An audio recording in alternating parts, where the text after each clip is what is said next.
করে কিন্তু এই বছর সারা ত্রিপুরাতে 50টা মেশিনে সাবসিডির ব্যবস্থা গভর্নমেন্ট করেছে এই ড্রাম সিডারে, এবং এটার দাম প্রায় 10,000 টাকার মতো পড়ে।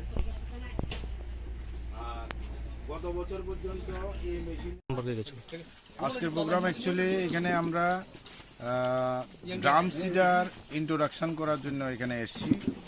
এখানে এই যে নতুন জেনারেশনের যে মেশিন, এটার মধ্যে ড্রাম সিডার একটা আধুনিক মেশিন, যেটা দিয়ে একজন কৃষক 1 ঘন্টায় 1 কানি জমি লাগাতে পারে। এবং আমাদের সরকারের যে পরিকল্পনা যে কৃষকের আয় দ্বিগুণ করার জন্য, সেই ক্ষেত্রে যাতে আমরা চাষের খরচ কমাতে পারি, তার জন্য আমি ড্রাম সিডার বগাফা এগ্রি সাব ডিভিশনে ইন্ট্রোডিউস করতে এসছি।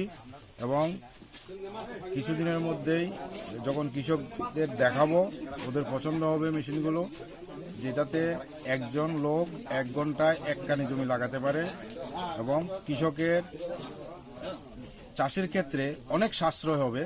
তার জন্যই ড্রাম সিডার নিয়ে এসেছি। এবং আমরা এই রাজাপুরে আমি যখন সেক্টর অফিসার ছিলাম তখন আমি এটা করে গেছিলাম। কিছুদিন আগে আউট সিজন এবং আমন সিজনে লংতরা ভ্যালি সাব ডিভিশনে যখন আমি সুপারিনটেন্ডেন্ট ছিলাম তখনও আমি করেছি।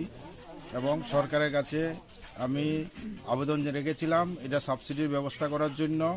এবং ত্রিপুরা সরকার এই বছর সারা ত্রিপুরাতে 50টা ড্রাম সিডারের সাবসিডির ব্যবস্থা করেছে, 4,000 টাকা সাবসিডির ব্যবস্থা করেছে।